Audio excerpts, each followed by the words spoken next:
Halo teman-teman sekalian, kali ini kita akan belajar tentang formulir, teknik dokumentasi, dan penyusunan sistem ya. Kita mulai pembelajarannya dari formulir. Formulir adalah secari kertas yang memiliki ruang untuk diisi. Definisi dari formulir tersebut dibuat pada waktu komputer belum digunakan secara luas dalam bisnis ya. Karena kita tahu sekarang bahwa implementasi dalam komputer luas sekali dalam konteks pembelajaran kita, yaitu mengenai sistem informasi akuntansi. Tentu ini akan menjadi penting ya dalam perancangan dan penyelesaian sistem informasi nantinya. Formulir dapat berupa kertas atau dapat berupa formulir elektronik. Formulir elektronik merupakan ruang yang ditayangkan dalam ruang komputer yang digunakan untuk menangkap data yang akan diolah dalam pengolahan data elektronik menurut Mulyadi 2010. Penggunaan formulir elektronik sebagai media untuk menangkap data yang akan diolah dalam pengolahan data elektronik memiliki berbagai manfaat ya. Yang pertama, tidak pernah kehabisan formulir ya, kemudian tidak pernah ketinggalan zaman. Berikutnya, ketidakefisienan formulir dapat dihindari, kemudian tidak dimungkinkan penggunaan formulir yang salah. Berikutnya, kecepatan pengisian formulir lebih tinggi ya. Kemudian penangkapan data dilakukan sekali, maksudnya tidak direkap-rekap ya. Berikutnya, tidak ada data yang mengambang ya. Berikutnya, kemudahan dalam pengolahan formulir ya. Formulir memegang peran penting dalam sistem informasi akuntansi antara lain ya. Yang pertama, menetapkan tanggung jawab timbulnya transaksi bisnis perusahaan. Berikutnya, merekam data transaksi bisnis perusahaan, mengurangi kemungkinan kesalahan dengan cara menyatakan semua kejadian dalam bentuk tulisan. Berikutnya, untuk menyampaikan informasi pokok dari satu orang ke orang lain dalam organisasi atau organisasi lain. Menurut sumbernya, formulir dapat digolongkan menjadi tiga. Yang pertama, formulir yang dibuat dan disimpan dalam perusahaan, contohnya surat permintaan pembelian, memo kredit, memo debit, kartu jam kerja, bukti permintaan, dan pengeluaran barang di gudang ya. Formulir yang dibuat dan dikirimkan kepada pihak luar perusahaan, contohnya faktur penjualan tunai, faktur penjualan kredit, surat order pembelian, surat permintaan penawaran harga, bukti kas keluar, surat order penjualan ya. Kemudian berikutnya menurut tujuannya ya, formulir dibagi menjadi dua ya. Yang pertama, formulir yang dibuat untuk meminta dilakukannya suatu tindakan, contohnya bukti permintaan dan pengeluaran barang gudang ya. Ini bersifat material requisition ya. Surat permintaan penawaran harga, memo kredit, dan memo debit. Formulir yang digunakan untuk mencatat tindakan yang telah dilaksanakan, contohnya faktur penjualan, faktur pembelian, kartu jam kerja, surat muat atau bill of loading ya. Ini harusnya ada O-nya, loading ya. Pernyataan piutang atau account receivable statement. Prinsip dasar merancang formulir yang pertama ya, sedapat mungkin memanfaatkan tembusan atau kopi formulir ya, biar sama gitu ya. Kemudian hindari duplikasi dalam pengumpulan data ya, biar tidak melelahkan bagi yang mengisi formulirnya ya. Kemudian berikutnya buatlah rancangan formulir sesederhana dan seringkas mungkin. Yang keempat, masukkanlah unsur internal cek dalam merancang formulir. Yang kelima, cantumkan nama dan alamat perusahaan pada formulir yang akan digunakan untuk komunikasi dengan pihak luar. Yang keenam, cantumkan nama formulir untuk memudahkan identifikasi.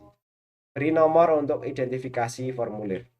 Yang kedelapan, cantumkan nomor garis pada sisi sebelah kiri dan kanan formulir jika formulir lebar digunakan untuk memperkecil kemungkinan salah pengisian. Yang kesembilan, cetaklah garis pada formulir jika formulir tersebut akan diisi dengan tulisan tangan. Yang ke-10, cantumkan nomor urut tercetak. Yang ke-11, rancanglah formulir tertentu sedemikian rupa sehingga pengisi hanya membutuhkan tanda centang atau silang ya, atau iya atau tidak aja ya, untuk menghemat waktu pengisian. Yang ke-12, susunlah formulir ganda dengan penyisipan karbon sekali pakai. Ini kalau yang formulir konvensional ya. atau dengan menggunakan karbon beberapa kali, atau cetaklah dengan kertas tanpa karbon. Kalau konvensional ini saya kira sekarang mudah sekali digantikan menggunakan Google Form atau semacamnya ya. Yang ke-13, pembagian zona sedemikian rupa sehingga formulir dibagi menurut blok-blok daerah yang logis yang berisi data yang saling terkait ya. Ditinjau dari pengolahan data akuntansi, formulir atau dokumen dapat digolongkan menjadi dua juga ya. Apa saja ya? Ini semestinya menjadi 4 ya. Yang pertama dokumen sumber atau source dokumen. Yang kedua, dokumen sumber adalah dokumen yang dipakai sebagai dasar pencatatan ke dalam jurnal atau buku pembantu. Kemudian dokumen pendukung. Oh, ini berarti yang di bawahnya ini penjelasan ya. Oke, ini saya koreksi ya. Oke, pastinya ini ada nomor 1 dan ini adalah nomor 2 ya. Oke. Nah, dan ini saya berikan tanda centang. Oke.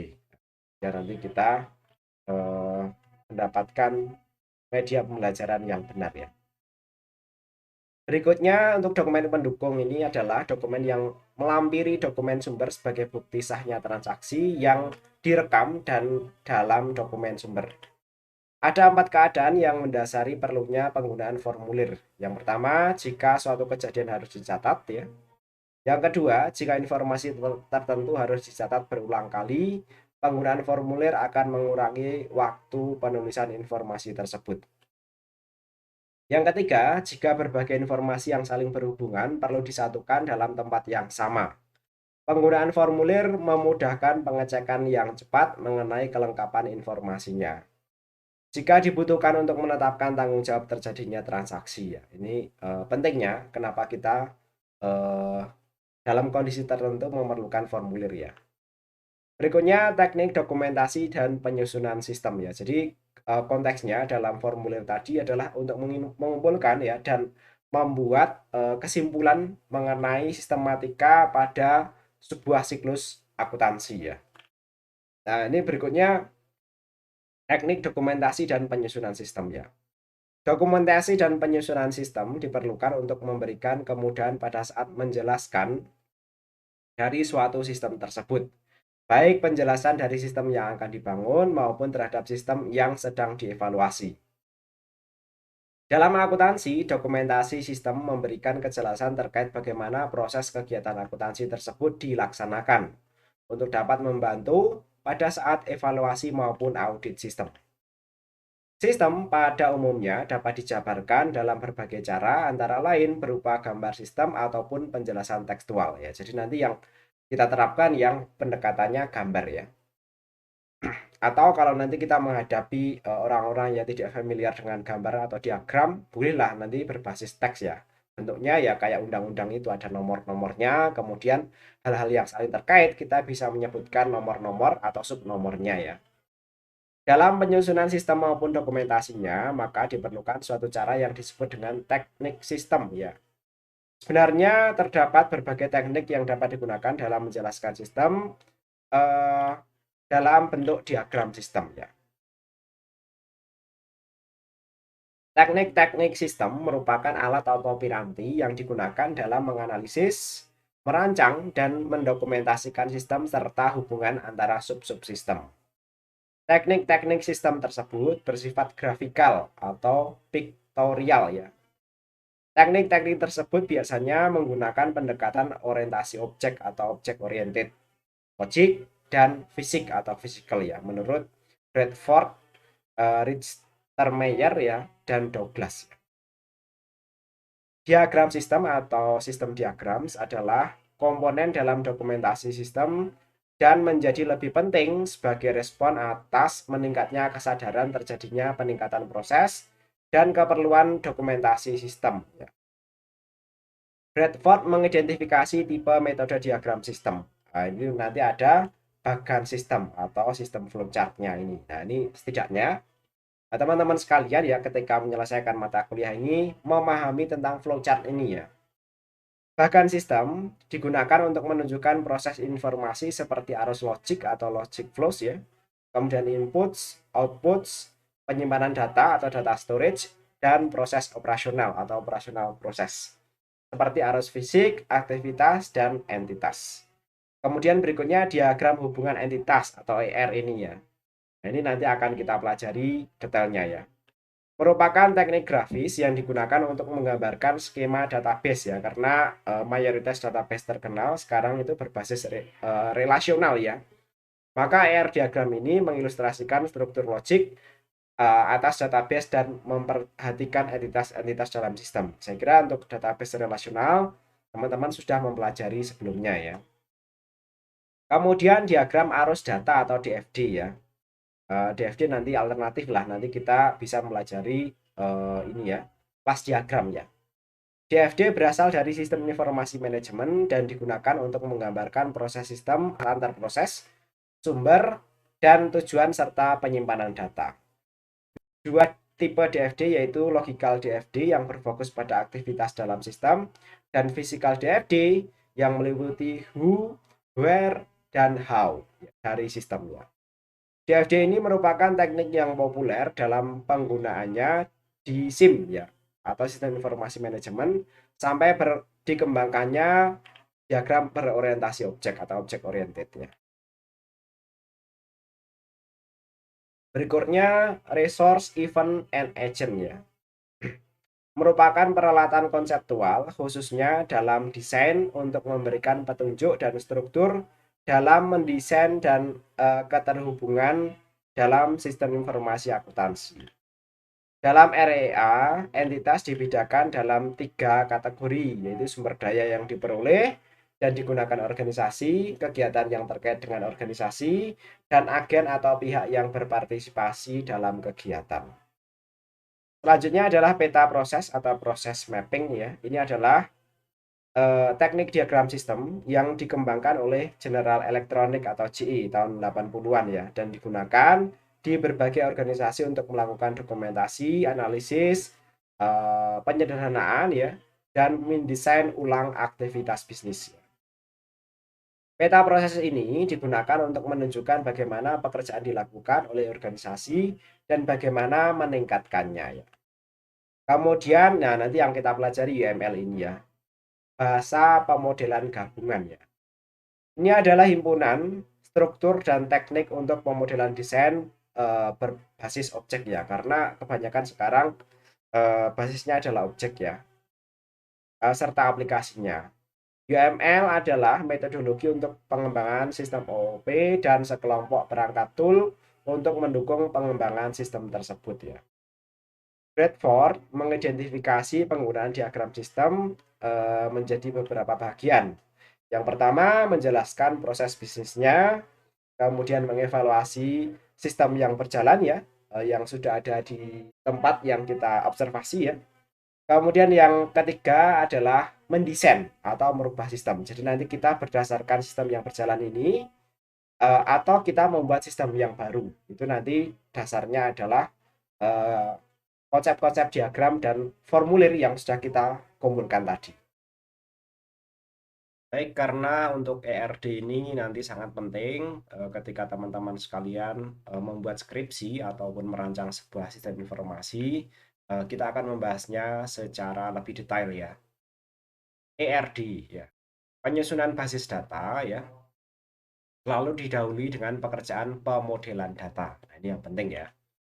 ERD adalah suatu model jaringan yang menggunakan susunan data yang disimpan dalam sistem secara abstrak ya. Model ER atau Entity Relationship ya, didasarkan pada persepsi terhadap dunia nyata yang tersusun atas kumpulan objek-objek dasar yang disebut sebagai entitas atau relasi. Diagram ya, hubungan entitas atau model ER tidak menyatakan bagaimana memanfaatkan data, membuat data, mengurus data, atau mengubah data, tapi lebih ke model dari datanya tersebut ya. Elemen-elemen ERD nanti ada entity ya. Ini adalah apa saja yang ada di dalam sistem, baik abstrak ataupun nyata ya. Di mana data tersimpan atau di mana terdapat data ya. Entitas diberi nama dengan nama benda, dan dapat dikelompokkan ke dalam 4 kelas ya, yaitu peran ya, kemudian kejadian, lokasi, kemudian hal lain yang terhitung ya, tangible ya. Contohnya pegawai, pembelian, kampus, buku, pembayaran ya. Kemudian contoh detail dari entitas ya, ini disebut sebagai instansi ya. Contoh pegawai itu nanti di sana ada Dodo, Noni, Citra, dan lain sebagainya ya. Kemudian contoh pembelian itu nanti ada siapa, silakan teman-teman dieksplorasi lebih lanjut ya. Berikutnya relationship ya. Relationship adalah hubungan alamiah yang terjadi antar entitas ya. Contohnya entitas mahasiswa dengan NIM sekian ya, dan nama mahasiswa bernama Dodo yang mempunyai relasi dengan entitas kuliah dengan kode kuliah ya, kode matkul misalnya ya, S SI 140 dan nama mata kuliah basis data. Sehingga struktur data dari relasi ini bahwa mahasiswa tersebut mengambil mata kuliah pada suatu perguruan tinggi. Hubungan antara entitas akan menyangkut dua komponen yang menyatakan jalinan ikatan yang terjadi, yaitu derajat atau kardinalitas ya, dan partisipasi ya. Jadi nanti kita akan mempelajari tentang kardinalitas atau derajat dan partisipasi. Berikutnya adalah atribut ya.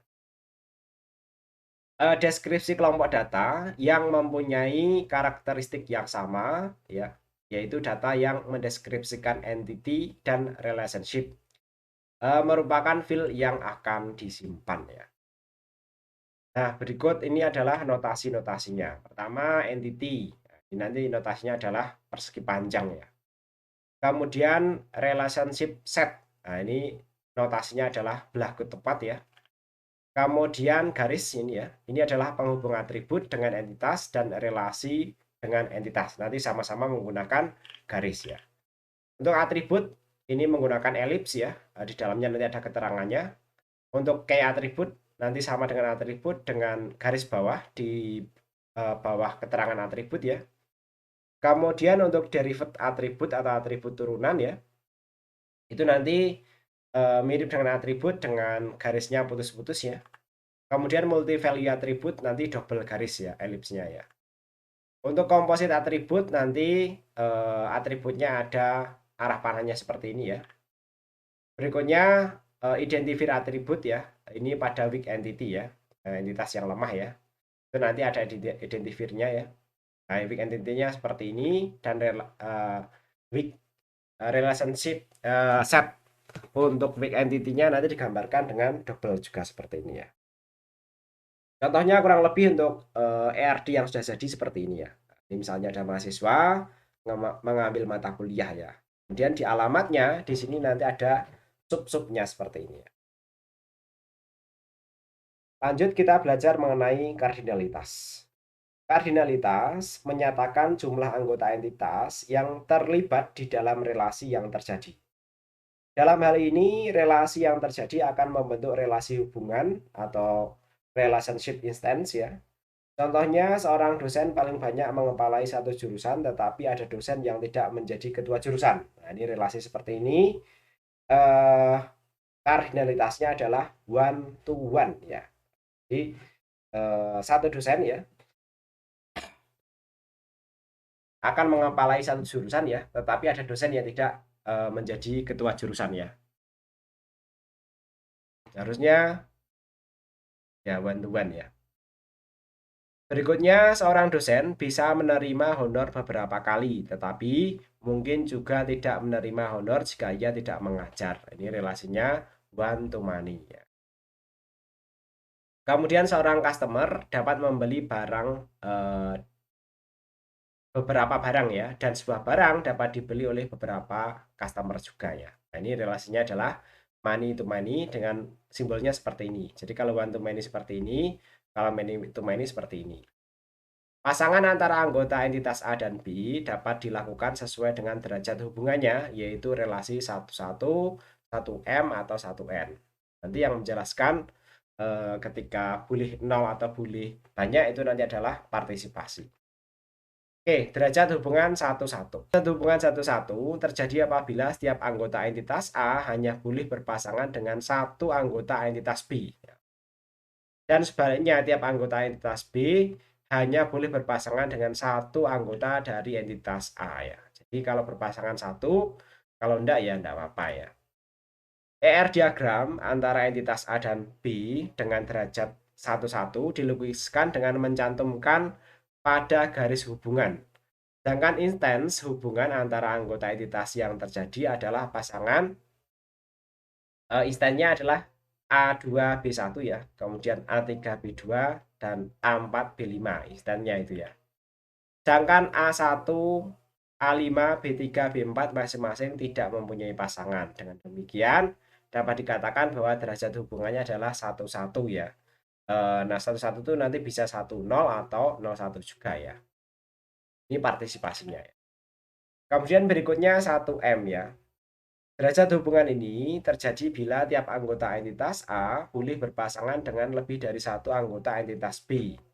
Sebaliknya, tiap anggota entitas B hanya boleh berpasangan dengan satu anggota entitas A ya.